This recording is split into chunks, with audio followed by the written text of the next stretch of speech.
everyone, welcome to my channel Management की पाठशाला. So today we are going to discuss project management. Contents. In project management we will discuss meaning, scope, technical appraisal, environmental appraisal and managerial appraisal. Now first we will discuss the meaning of project management. Project management is the application of knowledge. It means that project management is the application of knowledge, skills, tools and techniques to project activities to meet the project requirements. Project management जो है ये एक तरह का concept है जिसमें कि हम लोग अपनी नॉलेज को, अपने ज्ञान को, अपने स्किल्स, जो टैलेंट हमारे अंदर है, टूल्स एंड टेक्निक्स, इसे हम इम्प्लीमेंट करते हैं, अप्लाई करते हैं ताकि हम प्रोजेक्ट की एक्टिविटीज़ को परफॉर्म कर सकें और साथ ही साथ जो प्रोजेक्ट की रिक्वायरमेंट्स है उस पर हम लोग काम कर सकें और उस रिक्वायरमेंट को हम लोग पूरा कर सकें. It has always been practised informally, और इसे हम लोग इनफॉर्मली प्रैक्टिस करते हैं, but began to emerge as a distinct profession. But इसके फिर हम लोग इसे प्रोफेशनली भी करना स्टार्ट कर दिए मिड 20th सेंचुरी से. Project management body of knowledge identifies recurring elements, और प्रोजेक्ट मैनेजमेंट जो है ये बॉडी ऑफ नॉलेज है, यानी नॉलेज की बॉडी है, और ये आइडेंटिफाई करता है रिकरिंग एलिमेंट्स. जैसे कि देखते हैं project management processes fall into 5 groups. Project management को 5 तरह के ग्रुप में डिवाइड किया गया है: initiating, planning, executing, monitoring and controlling और क्लोजिंग. यानी इनिशिएट यानी स्टार्ट करना प्रोजेक्ट को, फिर उसे प्लान करना, फिर जिस तरीके से प्लान है उसे एग्जीक्यूट करना, फिर उसके बाद मॉनिटर करना यानी उसे देखना, उस प्रोजेक्ट को टाइम टू टाइम चेक करना, उसे कंट्रोल करना, और at the last closing of the project यानी प्रोजेक्ट जब हमारा क्लोज हो जाता है. Now project management brings a unique focus shaped by the goals, resources and schedule of each project. Project management जो लाता है एक यूनिक फोकस लाता है, यानी एक नया चीज़ लेकर आता है, उसमें एक नया गोल होता है, उसके लिए नई रिसोर्सेज यूज़ होती है, उसके लिए हम लोग एक डिफरेंट शेड्यूल तय करते हैं, और ये प्रोजेक्ट टू प्रोजेक्ट डिपेंड करता है, हर एक प्रोजेक्ट का अलग होता है. The value of that focus is provided by the rapid world wide growth of project management. और इसकी जो वैल्यू होती है, या इसका जो सिचुएशन होता है, ये जो प्रोजेक्ट पर हम काम करते हैं ये बहुत ही तेज होता है और वर्ल्ड वाइड ग्रोथ होता है. यानी हमारी जो वर्ल्ड पॉपुलेशन वर्ल्ड है, या कि हमारी जो ग्लोबलाइजेशन है, उसे हम लोग प्रमोट करते हैं ताकि नई नई चीज़ों पे हम काम करते हैं और नई नई चीज़ों को हम लोग इन्वेंट कर सकें. As a recognise and strategic organisational competence, और ये एक रिकॉग्नाइज होता है और साथ ही साथ हम लोग स्ट्रैटेजी के साथ अपनी जो ऑर्गेनाइजेशन की जो हमारी कॉम्पिटेंस है, ऑर्गेनाइजेशन की जो हमारी ग्रोथ है, ऑर्गेनाइजेशन का जो हमारा स्ट्रक्चर है, उसे हम लोग फुलफिल करते हैं as a subject for training and education. और इस पर जो हम लोग काम करते हैं एक प्रॉपर ट्रेनिंग और एक प्रॉपर एजुकेशन के साथ एज ए करियर पाथ. ये एक तरह का हमारा जो प्रोजेक्ट मैनेजमेंट है अभी करियर के लिए भी ये काफ़ी इंपॉर्टेंट है. Project management is the discipline of planning and executing projects. Project management जो है डिसिप्लिन के तहत एक प्लानिंग यानी प्रॉपर वे में प्लानिंग करनी है, और साथ ही साथ उस प्लानिंग को इम्प्लीमेंट करना है, यानी एग्जीक्यूट करना है उस प्लानिंग को जो हमने प्रोजेक्ट के लिए प्रिपेयर किया है. Project management seeks to achieve defined goals by using plans, schedules and resources to execute project activities within a set time frame. Project management जो है, इस प्रोजेक्ट मैनेजमेंट को अचीव करने के लिए हमें एक डिफाइंड गोल्स यानी एक ऑब्जेक्टिव हमें तय करना होगा, और इस ऑब्जेक्टिव को तय करने के लिए हम लोग प्लान्स प्रिपेयर करते हैं, शेड्यूल्स तय करते हैं, और इसके लिए क्या क्या रिसोर्सेज की ज़रूरत है यानी क्या क्या संसाधन की ज़रूरत है, ताकि हम उन सारी चीज़ों के हेल्प से प्रोजेक्ट एक्टिविटी को परफॉर्म करें और हमारा प्रोजेक्ट जो है पर्टिकुलर टाइम पीरियड के अकॉर्डिंग या एक पर्टिकुलर टाइम लाइन में हमारा प्रोजेक्ट कंप्लीट हो जाए. Now, project goals and objectives are defined by the client or stakeholders. Project की जो गोल्स हैं या इसकी जो ऑब्जेक्टिव है वो डिफाइन होती है क्लाइंट से या कि फिर स्टेक होल्डर्स से. And a project manager applies project management methodologies to create a plan. और प्रोजेक्ट मैनेजमेंट की जो मेथोडोलॉजीज़ हैं उसे जो है एक प्रोजेक्ट मैनेजर जो है वो इम्प्लीमेंट करता है, वो इस्टेब्लिश करता है रिसोर्सेज को कि कहाँ वो इस रिसोर्सेज का यूज़ करेगा, टास्क्स या उसमें जो काम होंगे, माइलस्टोन्स, उसका क्या लक्ष्य होगा, एंड डिलीवरेबल्स में तो हम कब प्रोजेक्ट की डिलीवरी करेंगे, necessary to meet stakeholder requirements, ताकि जो भी इम्पोर्टेंट हमारे लिए रूल्स हैं या जो भी इम्पोर्टेंट स्टेप्स हैं, जो भी स्टेक होल्डर्स की रिक्वायरमेंट है उसे हम टाइम पर पूरा कर सके. This plan must also account for the triple constant. और इस प्लान में जो है जो भी अकाउंट हम लोग डिस्कस करते हैं वो हमारे ट्रिपल कॉन्स्टेंट में है. Which refers to the limitation of time, इसमें टाइम की लिमिटेशंस होती है, यानी टाइम पे हमारा प्रोजेक्ट को कंप्लीट करना है। सेकंड, कॉस्ट, उसकी क्या कीमत आ रही है, प्रोजेक्ट का ओवरऑल कॉस्ट कितना जा रहा है। एंड स्कोप, स्कोप मतलब उसका स्कोप क्या है, प्रोजेक्ट से हमें जो रिजल्ट मिलने वाला है वो क्या रिजल्ट मिलेगा, वो प्रोजेक्ट हमारा किस तरीके से हेल्प करेगा हमारी ऑर्गेनाइजेशन में। And scope that help to every project, ताकि हर प्रोजेक्ट को वो मदद कर सके। नाउ स्कोप ऑफ प्रोजेक्ट, अब हम यहाँ पर देखेंगे प्रोजेक्ट के क्या क्या स्कोप होते हैं। गोल्स ऑफ द प्रोजेक्ट, इसमें प्रोजेक्ट का गोल क्या है। Justification of the project, justification of the project मतलब प्रोजेक्ट को हम लोग जस्टिफाई करेंगे, उसे हम लोग पूरे डिटेल्स से स्टडी करेंगे। प्रोजेक्ट रिक्वायरमेंट्स, इस प्रोजेक्ट के लिए क्या क्या ज़रूरत होगी हमें। प्रोजेक्ट स्ट्रैटेजी, प्रोजेक्ट स्ट्रैटेजी यानी प्रोजेक्ट की प्लानिंग, किस तरीके से हम प्रोजेक्ट को प्लान करेंगे। कॉन्स्टेंट, इसमें क्या क्या बाधा आएगी, क्या क्या प्रॉब्लम्स आएंगे, क्या क्या ऑब्स्टेकल्स आएंगे प्रोजेक्ट को हैंडल करने में।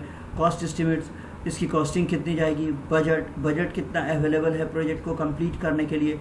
ब्रेकडाउन ऑफ रिक्वायर्ड टास्क, जो काम जरूरी है या जो टास्क जरूरी है उसमें क्या क्या दिक्कतें आ सकती है। कॉस्ट बेनिफिट एनालिसिस, हम लोग कॉस्ट की बेनिफिट को भी देखेंगे कि अगर हम ये काम करते हैं तो उसमें कितना कम से कम खर्च में हम इस प्रोजेक्ट को कंप्लीट कर सकते हैं। डिलीवरेबल्स, हम कब प्रोजेक्ट की डिलीवरी जो है अपने क्लाइंट्स को या स्टेक होल्डर्स को प्रोवाइड करेंगे।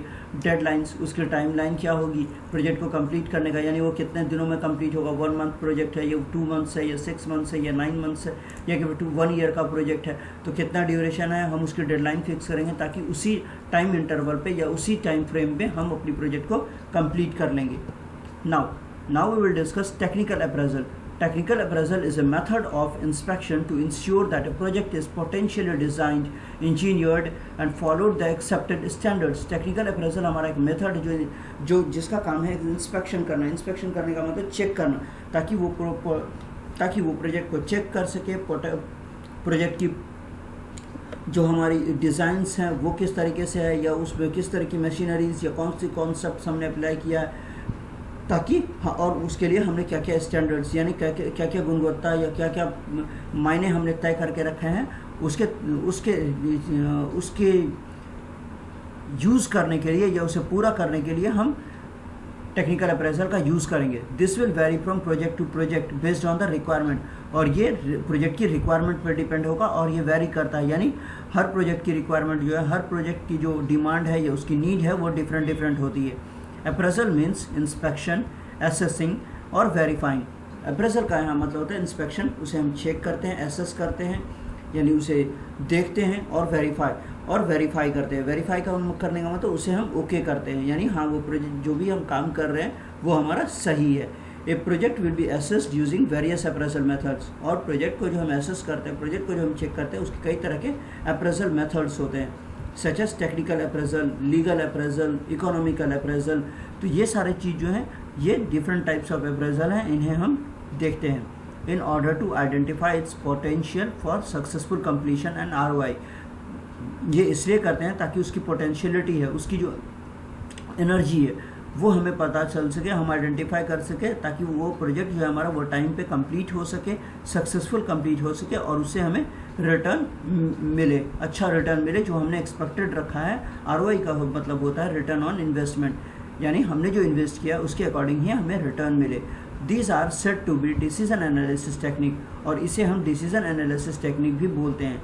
Technical appraisal analysis is a project that mainly concentrate on various basic significant parameters. इसमें कई तरह के पैरामीटर्स होते हैं जिस पर हम लोग की फोकस करते हैं, ताकि उन सारे पैरामीटर्स को हम लोग फुलफिल कर सके और प्रोजेक्ट को हम लोग कंप्लीट कर लें टाइम ड्यूरेशन के अंदर। फॉर एग्जांपल मटेरियल इनपुट्स, हम जो रॉ मटेरियल यूज़ कर रहे हैं, टेक्नोलॉजी, प्लांट कैपेसिटी, हमारे प्लांट की कैपेसिटी क्या है, हम कितने प्रोडक्शन कर सकते हैं, और कैपेसिटी प्लान्स जो उसके अकॉर्डिंग हम अपनी कैपेसिटी को प्लान करेंगे। इक्विपमेंट यूज्ड, हम कौन से इक्विपमेंट, कौन से पार्ट्स, कौन सी मशीनरी इसके अंदर यूज़ कर रहे हैं, ये सारी बातें यहाँ पर मेंशन की जाती है।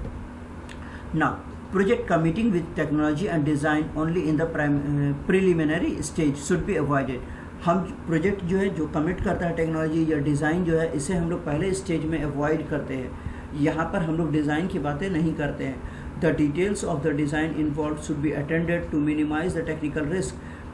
यहाँ पर डिज़ाइन की जो डिटेल्स हैं उसे हम इन्वॉल्व करते हैं ताकि उसे हम अटेंड कर सकें, ताकि हम टेक्निकल रिस्क को मिनिमाइज़ कर सकें।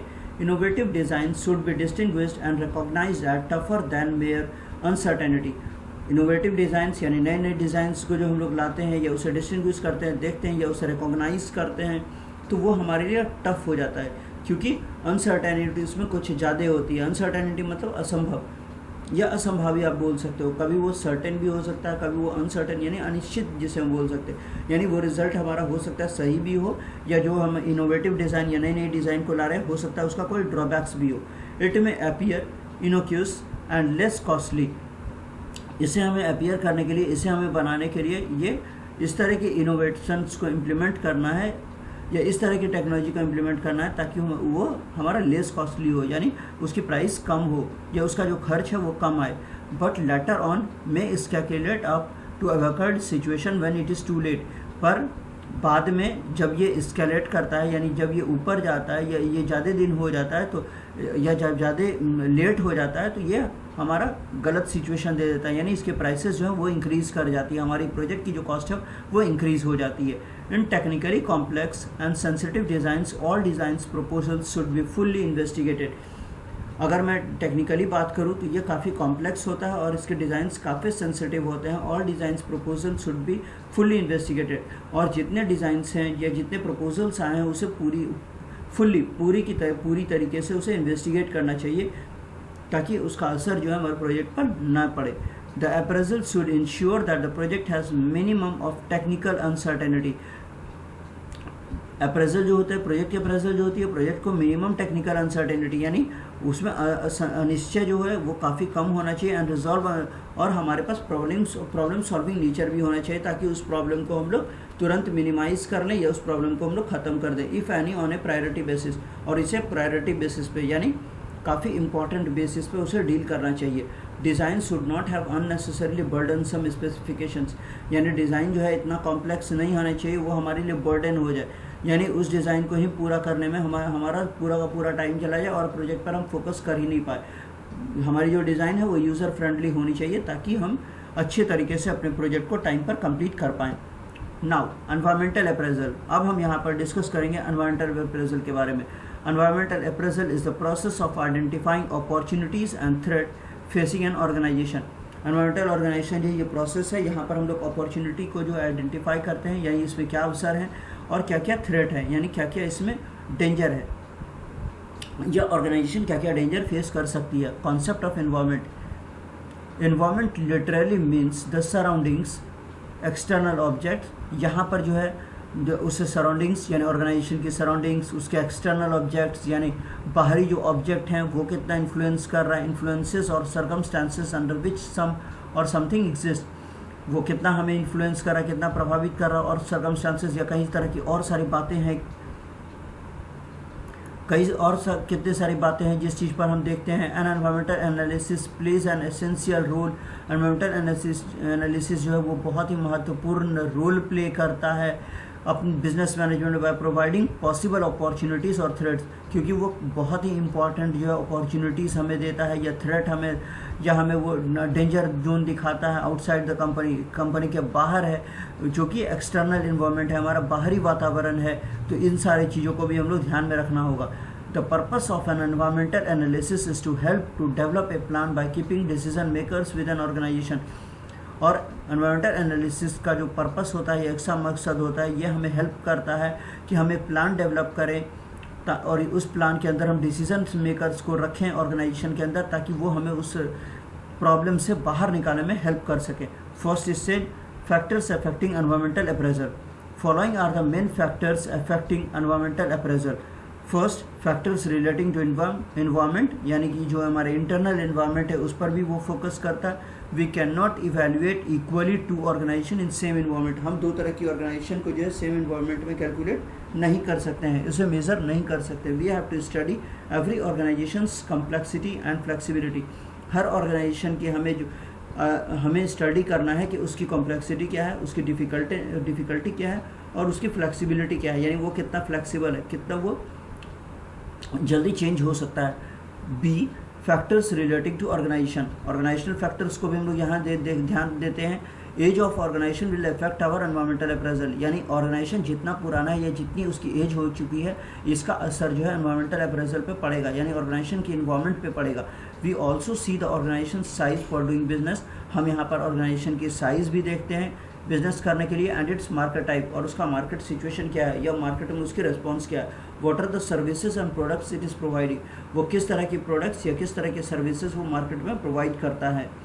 सी फैक्टर्स रिलेटिंग टू स्ट्रैटेजीज, यहाँ पर स्ट्रैटेजीज़ को भी देखा जाता है। Policy makers play important role in a pleasure, policy makers जो हैं वो यहाँ पर इम्पॉर्टेंट रोल प्ले करते हैं, यानी महत्वपूर्ण रोल अदा करते हैं अप्रेजल में, जैसे कि age, education and experience of policy maker will affect the environmental appraisal.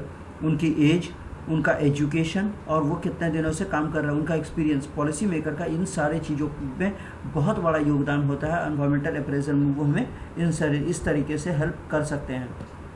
Second stage identification of environmental factors, यहाँ पर उनकी क्या आइडेंटिफिकेशन है। In second stage we have to identify environmental factors on the basis of following issues, यहाँ कई तरह के issues हैं जिसे कि हम फॉलो करते हैं। क्रिटिकल इशूज़, जो हमारे क्रिटिकल कंडीशंस हैं उसे हम देखते हैं। हाई प्रायोरिटी इशूज़, जैसे कि हमें काफ़ी ज़्यादा इंपॉर्टेंस देना है, उन सारी चीज़ों पर हम लोग फोकस करते हैं। Third is low priority issues, low priority issues का मतलब जिस पर हम कम फोकस करें तो भी हमारी ऑर्गेनाइजेशन या हमारा प्रोजेक्ट चल सके।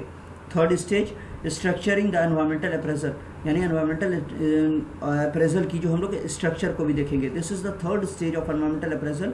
इन दिस, ये जो है थर्ड स्टेप है यानी लास्ट स्टेप है।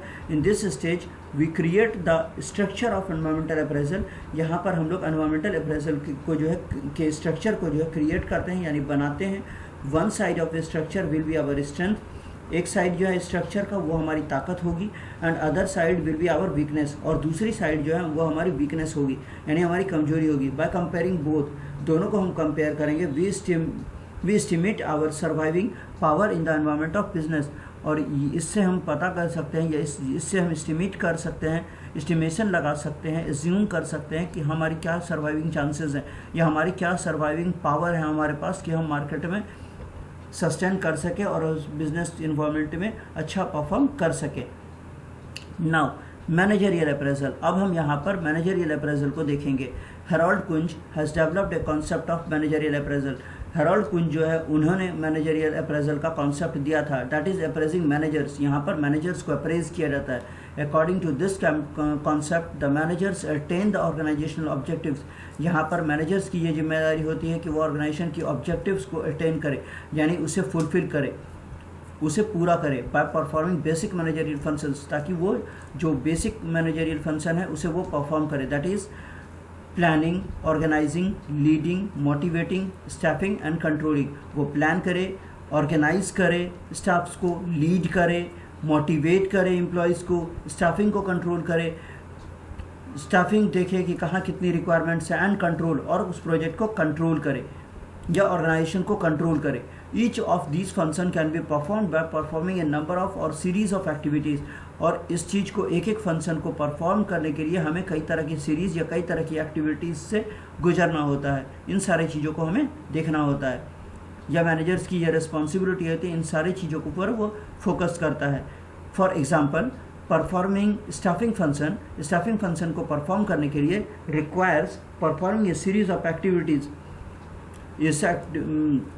स्टाफिंग फंक्शन को परफॉर्म करने के लिए कई सीरीज़ में एक्टिविटीज़ को डिवाइड किया जाता है, like analysing jobs of his department, उसे जॉब की एनालाइज करनी होगी यानी किस तरह का जॉब है उसके डिपार्टमेंट में, किस तरह का काम करना है, किस तरह की प्लानिंग फॉर ह्यूमन रिसोर्स, ताकि वो उसी अकॉर्डिंग अपने ह्यूमन रिसोर्स यानी अपने एम्प्लॉयज़ की अरेंजमेंट करेगा, क्योंकि जिस तरह का वर्क है उसी के अकॉर्डिंग वो अपनी प्लानिंग भी करेगा ताकि वो उस पर्टिकुलर वर्क को परफॉर्म कर सके। Deciding upon internal and external recruitment, और वो ये भी डिसाइड करेगा वो इंटरनल या एक्सटर्नल रिक्रूटमेंट जो है वो उसी बेसिस पर करेगा जिस तरह से वो देखेगा कि लोगों की हमें ज़रूरत है। डेवलपिंग सोर्सेज, वो अपने सोर्सेज को डेवलप करेगा, उसके साथ साथ एंड रिक्रूटमेंट टेक्निक्स, और वो उसी के अकॉर्डिंग अपनी रिक्रूटमेंट्स की जो टेक्निक्स है उसे वो फॉलो करेगा या फुलफिल करेगा।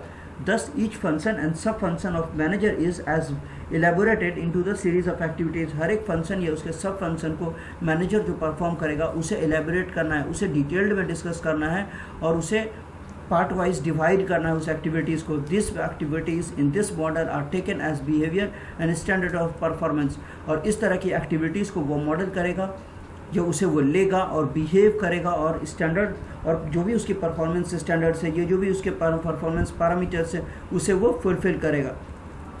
The checklist containing the questions in these areas is prepared with a 5 degree rating scale। और इसे चेक करने के लिए उसने वो जो क्वेश्चन बनाया है या अपने एरिया को जो प्रिपेयर किया उसे 5 डिग्री रेटिंग यानी 5 रेटिंग्स में उसे डिवाइड किया है।